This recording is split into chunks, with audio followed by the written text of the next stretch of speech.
जीवन की door. Ramesh class 8 का स्टूडेंट था। वो जब क्लास में होता तब बाहर खेलने के बारे में सोचता और जब खेलने का मौका मिलता तो वो कहीं घूमने के बारे में सोचता। इस तरह वो कभी भी प्रेजेंट मोमेंट को एंजॉय नहीं करता बल्कि कुछ न कुछ आगे का सोचा करता। उसके घर वाले और दोस्त भी उसकी इस आदत से परेशान थे।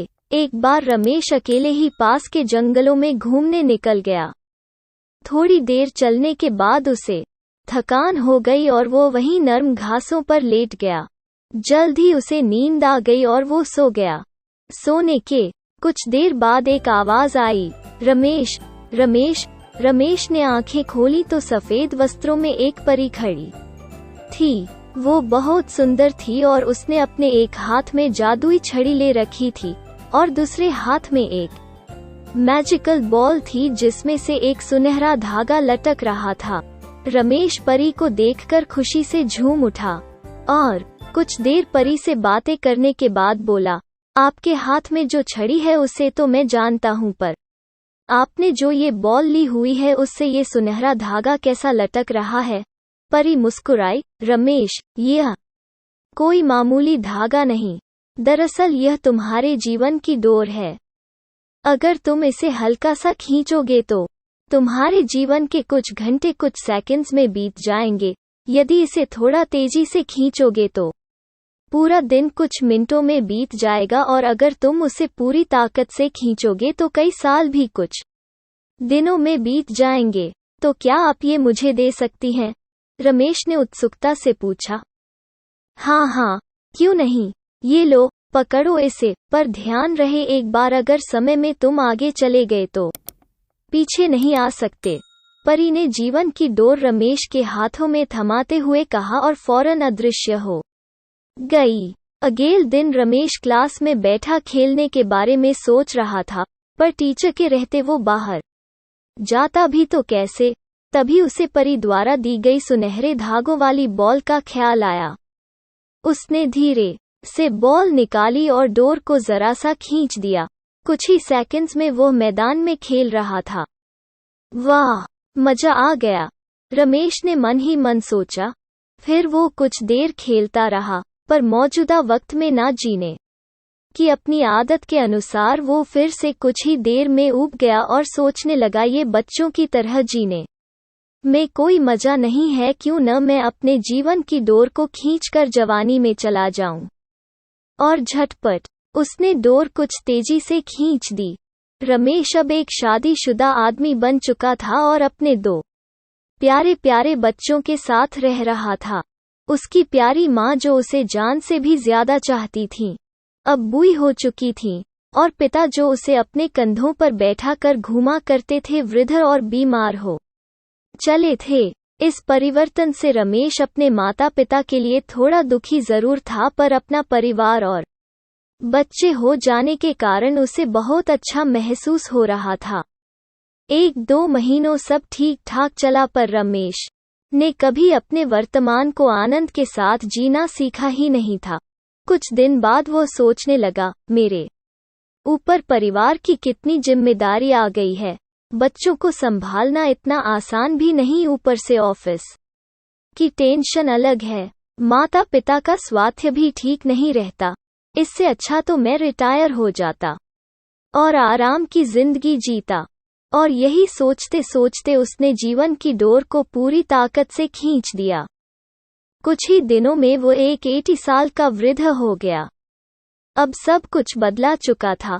उसके सारे बाल सफेद हो चुके थे, झुर्रियां लटक रही थीं। उसके माता पिता कब के उसे छोड़कर जा चुके थे, यहाँ तक कि उसकी प्यारी पत्नी भी किसी बीमारी के कारण मर चुकी थी। वो घर में बिल्कुल अकेला था, बस कभी कभी दूसरे शहरों में बसे उसके बच्चे उससे बात कर लेते। लाइफ में पहली बार रमेश को एहसास हो रहा था कि उसने कभी अपनी जिंदगी को एंजॉय नहीं किया। उसने न स्कूल डेज में मस्ती की, न कभी कॉलेज का मुंह देखा। वो न कभी अपनी पत्नी के साथ कहीं घूमने गया और न ही अपने माता पिता के साथ अच्छे पल बिताए। यहाँ तक कि वो अपने प्यारे बच्चों का बचपन भी ठीक से नहीं देख पाया।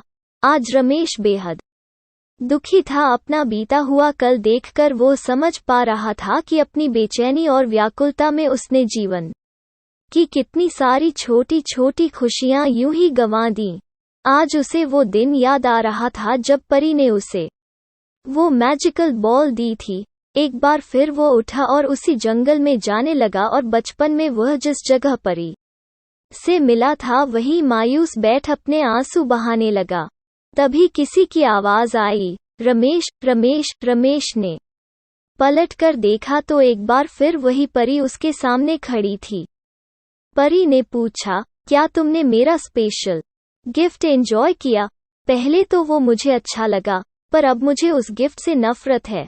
रमेश क्रोध में बोला, मेरी आंखों के सामने मेरा पूरा जीवन बीत गया और मुझे इसका आनंद लेने का मौका तक नहीं मिला। हाँ, अगर मैं अपनी जिंदगी नॉर्मल तरीके से जीता तो उसमें सुख के साथ दुख भी होते, पर मैजिकल बॉल के कारण मैं उनमें से किसी का भी अनुभव नहीं कर पाया।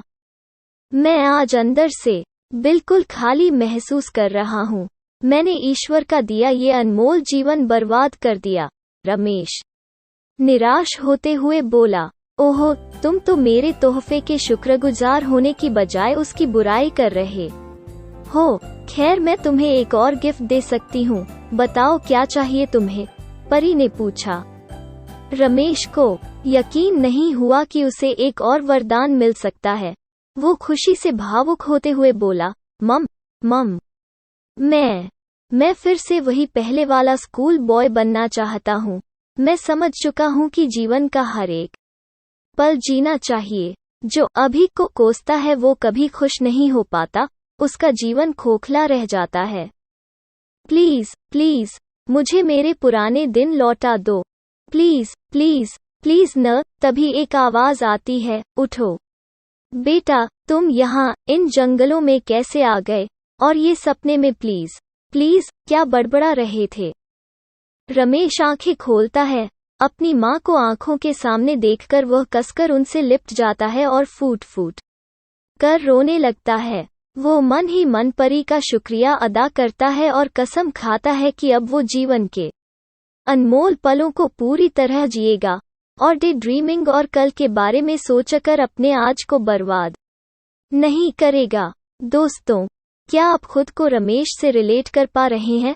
कई बार ऐसा होता है कि हम आज की खूबसूरती को सिर्फ इसलिए नहीं देख पाते क्योंकि हम एक सुंदर कल के बारे में सोचने में खोए रहते हैं, या कई बार हम जो नहीं घटा उसके घटने की चिंता में अपने आज को चिता पर जला देते हैं, बर्बाद कर देते हैं। हमें ऐसा नहीं करना चाहिए। खुशियों के छोटे छोटे पलों को पूरी तरह जीना चाहिए। जीवन की डोर एक बार खींच जाती है तो फिर लौट कर नहीं आती। किसी ने सच ही कहा है, बीता हुआ कल कभी नहीं आएगा और आने वाला कल शायद कभी ना आए। इसलिए आज ही अपनी जिंदगी जी लो, आज ही खुशियां मना लो।